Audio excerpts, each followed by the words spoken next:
I'm Adrian Seet, and this is Nightline, the top stories. Number of flood evacuees in Johor, Pahang, Negeri Sembilan continue to rise. And Malaysia pushes for the success of Mindanao peace effort.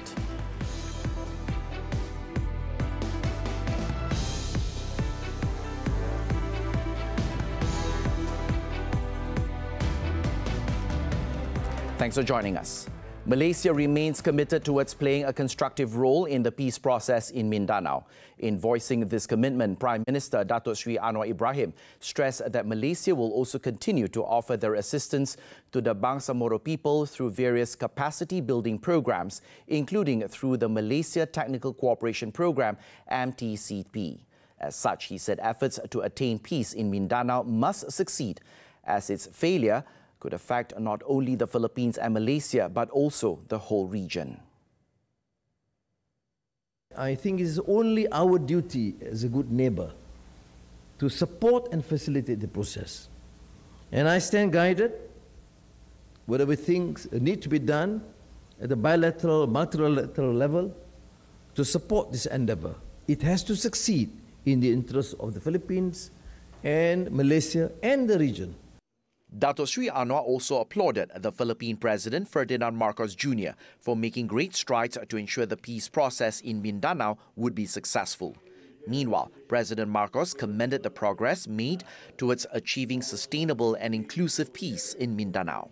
He also expressed hope that the support shown by Malaysia would continue to contribute to the success of the peace process and the establishment of the Bangsa Moro Autonomous Region. This was amongst the topics discussed between the two leaders during their bilateral meeting at Malacanang Palace in Manila. During the meeting, Datuk Seri Anwar and President Marcos also touched on several other matters, including the South China Sea dispute and issues concerning Myanmar's refugee crisis. With regards to the South China Sea issue, Datuk Seri Anwar said both leaders share the same concern, that due to the complexity and sensitivity of the issue, a comprehensive approach should be taken so that an amicable solution can be achieved. Earlier, the special aircraft carrying the Prime Minister arrived at Villamore Air Base at 12:50 p.m. and thus beginning Datuk Seri Anwar's two-day official visit to the Philippines. The Prime Minister was accompanied by his wife, Datuk Seri Dr. Wan Azizah Wan Ismail. Upon arrival, he was greeted by the Philippines Social Welfare and Development Secretary Rexlen Gatchalian. Also present at the airbase were Foreign Minister Datuk Seri Zamri Abdul Kadir and Foreign Ministry Secretary General Datuk Seri Amran Muhammad Zin. The national anthem of Malaysia, Negaraku, was played, followed by the Philippines' national anthem, Lupang Hinirang. Datuk Seri Anwar was then accorded an official welcome at Malacanang Palace before making a courtesy call on President Marcos. This was followed by the bilateral meeting between delegations from the two countries. On Thursday, Datuk Seri Anwar is expected to visit the University of the Philippines to give a public lecture before meeting with Malaysians in the Philippines. The Prime Minister is expected to leave for home later on Thursday evening. The floods in Johor have claimed its first life after the body of a man was found on Jalan GSA Chame near Kluang on Wednesday afternoon. Kluang District Police Chief ACP Bahrain Muhammad Noor said the victim, identified as K. Sarath Kumar, who was in his 20s, was found inside his car at 12:20 p.m. Police had earlier received a report at around 7:20 a.m. about a man who was driving a vehicle along the road who was swept away by floodwaters. Police carried out a search operation and found a submerged car some 5 hours later. A check inside the vehicle revealed the victim's body. The victim was on his way to work at an oil palm factory in Palo when the incident occurred. The body was sent to Encik Besar Hajah Kalsum Hospital in Kluang for a post-mortem.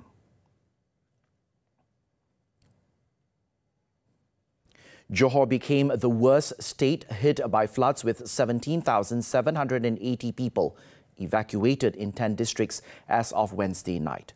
5 other states that were also affected by the floods were Sabah, Sarawak, Pahang, Malacca and Negeri Sembilan. As of 11:45 p.m., the total number of evacuees in all 6 states stood at 19,379. According to the Info Bencana JKM portal, the number of evacuees in Pahang rose to 773 people from 171 at 7:20 p.m. The State Disaster Management Committee Secretariat said that the evacuees are being housed in 23 relief centres. In Negeri Sembilan, the number of flood evacuees also increased to 505 victims in 8 relief centres. In Sarawak, the number of victims increased to 148, with 4 relief centres open in Kuching and Serian. The number of victims in Malacca rose to 65 victims housed in 3 relief centres in Jasin and Alor Gajah. As for Sabah, the number of victims remained unchanged at 108 victims, and all of them were housed in Dewan Mini Kampung Simpang and Tilibon Relief Centre in Tongot.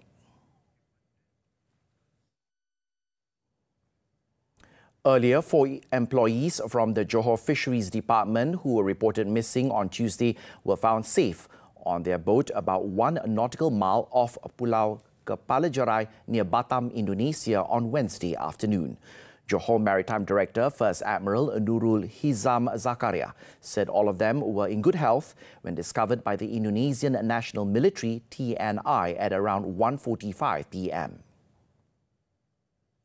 Ke semua kru iaitu 4 orang semuanya dijumpai dalam keadaan yang selamat oleh kapal KRI Sigalu 857 dari Tentera Nasional Indonesia Angkatan Laut. The 4 crew members were Tanjung Selidi-based Fisheries Assistant, 36-year-old Fatima Raza, and Marine Assistants, 33-year-old Zaharin Baharudin, 52-year-old Abdul Halim Sanib, and 53-year-old Muhammad Marzuki Jusoh. The boat they were on was believed to have suffered battery damage before drifting into waters off Indonesia, about 13 nautical miles from their last known location. The boat left from Tanjung Pengelih, Pengerang at about 12:45 p.m. on Tuesday. It was scheduled to reach Pangkalan Tampoi in Johor Bahru at 6:30 p.m. but lost contact a few hours into the journey. The search and rescue operation, spanning 47 nautical miles, was carried out using assets of the Malaysian Maritime Enforcement Agency and aided by agencies from Singapore and Indonesia. In the meantime, Deputy Prime Minister Datuk Sri Ahmad Zahid Hamidi has ordered the construction of a temporary bridge within 72 hours on the main road that was cut off in Felda Selancar Rompin in Pahang.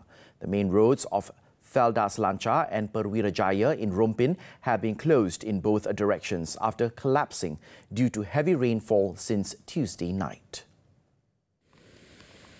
In addition to these affected routes, 2 other roads in Rompin have also been closed to all types of vehicles due to the flood, namely the Ladang Lam Trading, Ladang Block 16 Road and the route to Felda Redong Segamat in Felda Selancar 3.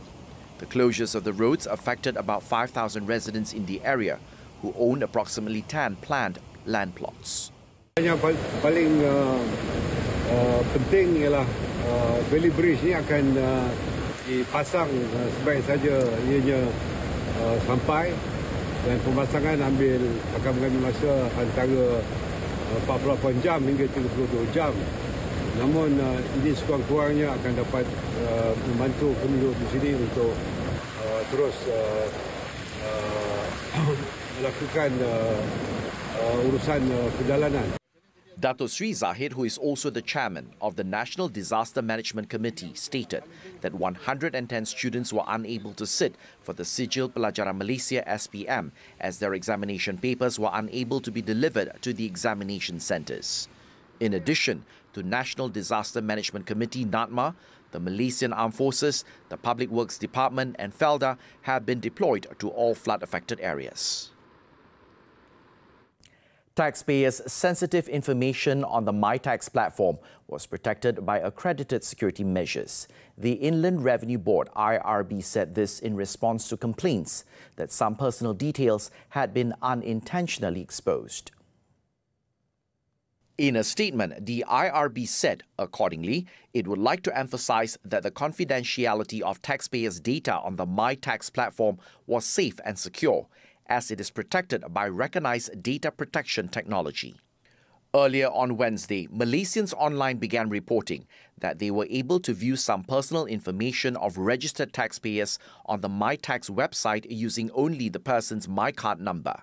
The information allegedly exposed included addresses and phone numbers, amongst others.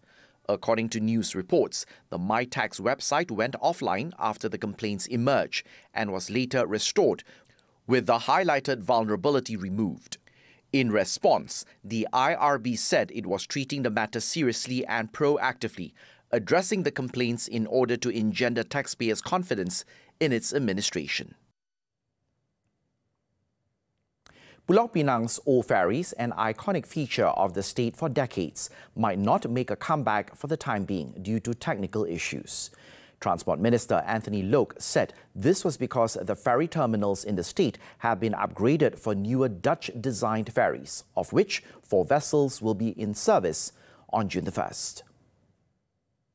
Speaking during a media conference at Pulau Pinang Chief Minister Chow Kon Yeow's office on Wednesday, Loke said that since the current ferry terminals have been renovated to cater to the new ferries, it would not be able to serve cars, as it can only serve pedestrians and motorcycles.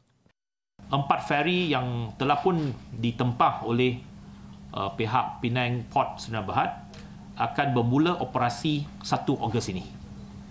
Jadi, terminal feri sedang diubah suai untuk memberikan kemudahan kepada perkhidmatan feri baru ini. The old double-decker ferries, which could load both passengers and vehicles, were retired in 2021 due to its high maintenance cost. Fast boats, like the ones used in Langkawi, have replaced the old ferries to ferry passengers across the channel. Loke said that while the federal government is considering reintroducing ferry services for vehicles, it will first look at how it can overcome the operational challenges. He added, talks have been ongoing with the Pulau Pinang Port Commission to reintroduce the old ferry service for tourism, transport, or as a floating museum, but said no decision has been made. Yang di-Pertuan Agong Al-Sultan Abdullah Riyatuddin Al-Mustafa Billah Shah visited the United Arab Emirates UAE President Sheikh Mohammed bin Zayed Al Nahyan at Qasr Al Bahir, Abu Dhabi on Tuesday. The king was accompanied by the Regent of Pahang, Tengku Hassanal Ibrahim Alam Shah, and Tengku Arif Bendahara Tengku Muhammad Iskandar Riyatuddin Shah.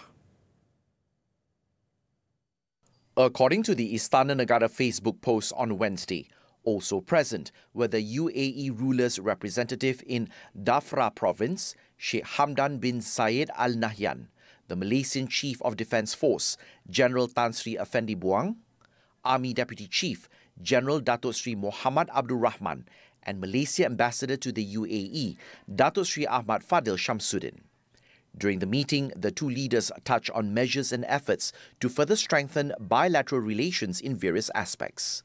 Al-Sultan Abdullah also expressed his appreciation to the UAE government for its willingness to accept a donation of 42 tons of humanitarian aid from the Malaysian government to be channeled through the UAE Red Crescent Society to the victims of the recent earthquake in Syria.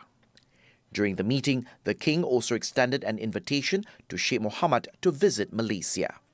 The meeting was then followed by a banquet at Qasr Al-Shati in Abu Dhabi. The king is currently in the UAE for a special visit for 7 days, which concludes on Wednesday. Also accompanying Al-Sultan Abdullah on the visit is Raja Permaisuri Agong Tunku Haja Aziza Amina Maimunah Iskandaria. At least 36 killed in head-on train collision. This and more from the foreign front when we come back.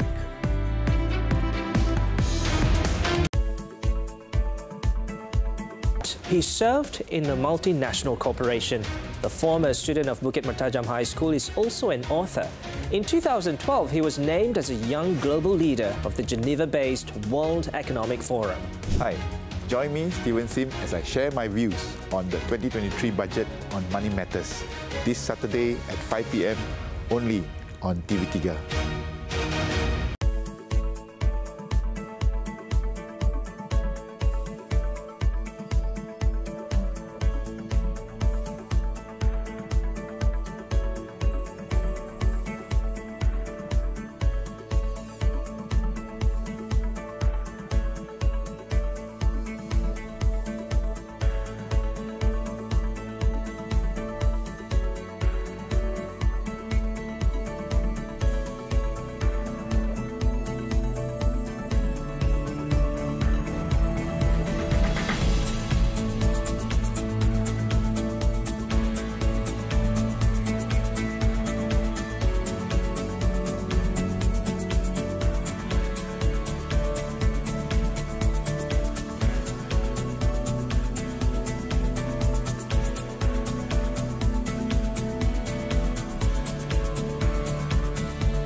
mentah atau tidak dimasak.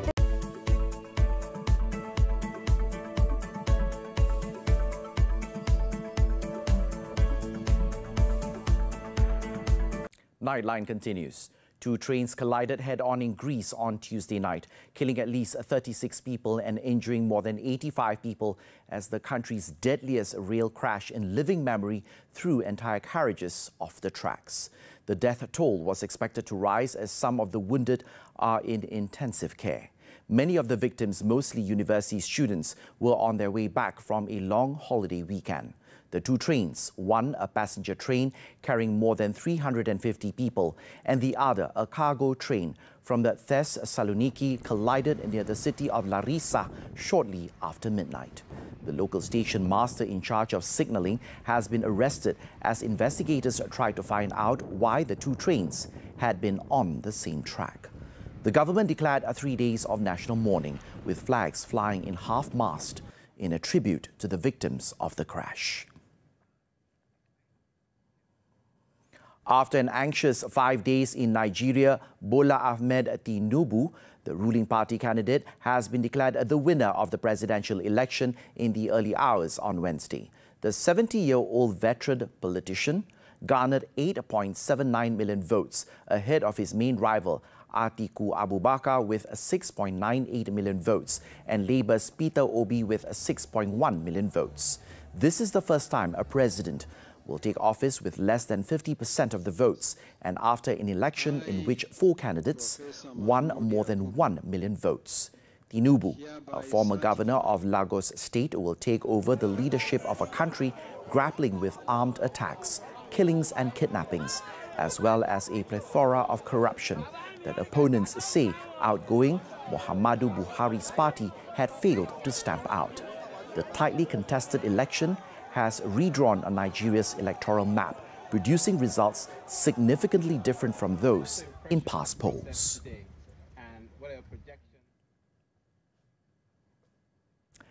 Turkish President Recep Tayyip Erdogan indicated on Wednesday that elections will be held on May the 14th, sticking to his previous plan for the vote with a date just over 3 months after a devastating earthquake killed more than 45,000 people. There had been conflicting signals over the likely timing of the presidential and parliamentary elections since last month's earthquake, with some suggesting they could be postponed until later in the year or could be held as scheduled on June the 18th.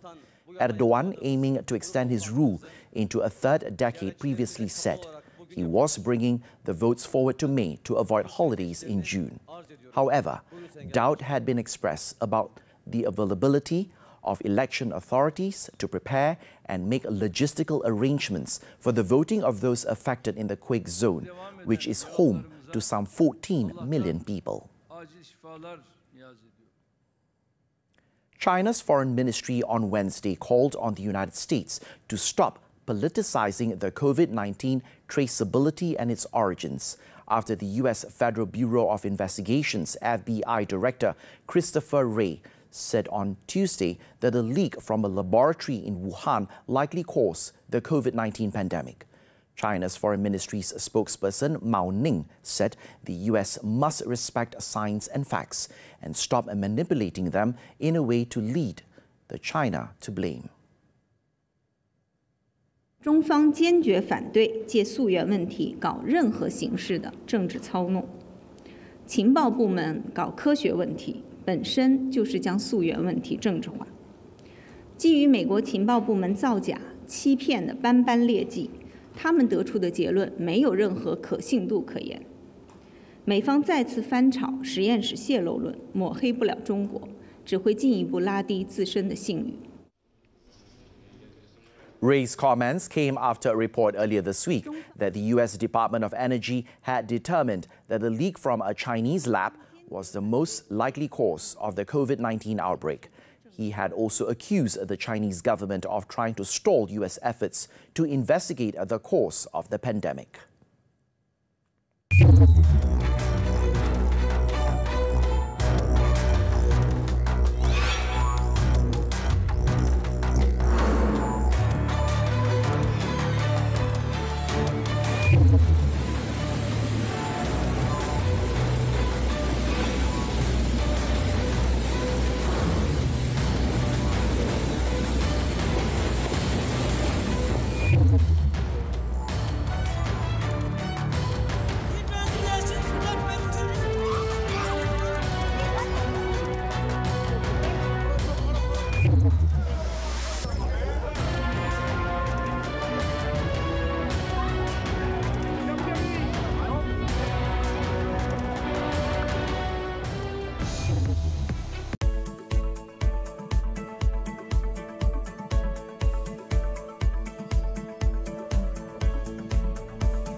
FA Cup.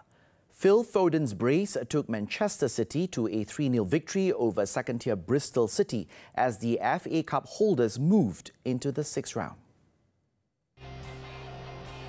Looking for an easy victory, Foden struck City's first in the 7th minute, but it was not an entirely comfortable night for Pep Guardiola's team until the England forward made it 2-0 in the 74th minute.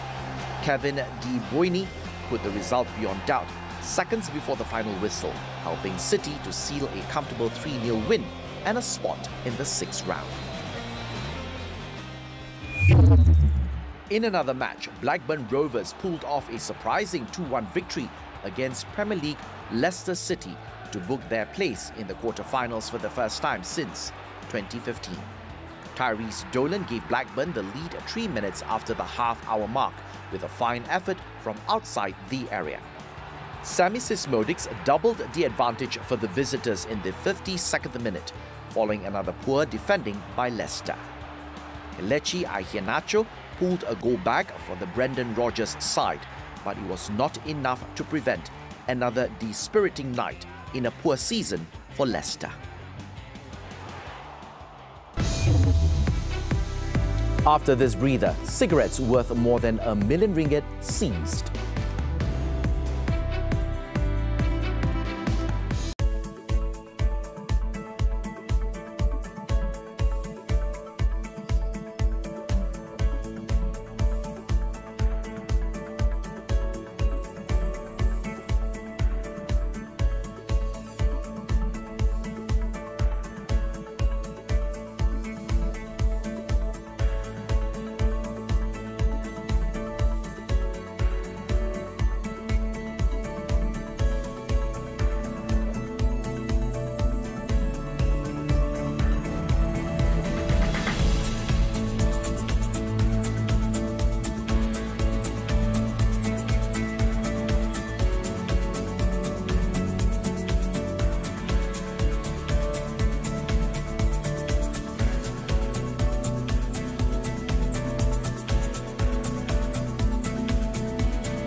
Welcome back. The Malaysian Armed Forces, MAF, has set 3 main focus areas to strengthen and enable the country's security force to continue to excel. Army Chief General Tan Sri Zamrus Muhammad Zain said the agenda was to improve the well-being and welfare of its staff in order for them to focus on the duties and responsibilities entrusted to them. Kesejahteraan yang dimiliki oleh seluruh warga tentera adalah penting bagi meningkatkan moral serta semangat di dalam melaksanakan tugas menjaga kedaulatan dan kepentingan negara serta tugas-tugas lain seperti membantu kerajaan apabila diperlukan. Tan Sri Zamrus said this to reporters at the 90th Army Day celebrations at Dataran Panglima Tentera Darat, Sungai Besi Camp Perdana in Kuala Lumpur on Wednesday. He also said the military branch would continue to strengthen its commitment to helping the government and the people through civil-military cooperation. He added that improving the organizational structure of the army will also be given attention so that the service branch will continue to develop and improve its capabilities in line with the current environmental changes. Maintaining the theme of last year's celebration, well-being of the army, family prioritized, national sovereignty assured, this year's celebration featured a full regimental parade ceremony and the military tradition involving all MAF 16 Corps and regiments. In Pahang, the Customs Department seized smuggled cigarettes worth 1.5 million ringgit after detaining a lorry on the East Coast Expressway near Gambang on February 20th. The lorry driver, however, fled the scene and left the lorry on the side of the highway.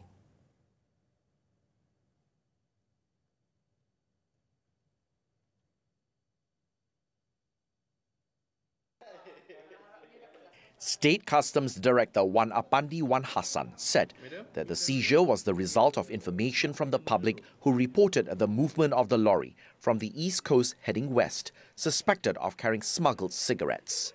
Following that, a team from the department followed and subsequently detained the lorry at about 9 a.m. Checks upon the lorry found a total of 102,000 cartons of smuggled cigarettes worth 160,000 ringgit with unpaid duty amounting to 1.36 million ringgit. The department also confiscated the lorry with a value of 55,000 ringgit. The Customs Department has identified the owner of the lorry and is actively tracking down the cigarette smuggling syndicate. The probe is being conducted under the Customs Act 1967.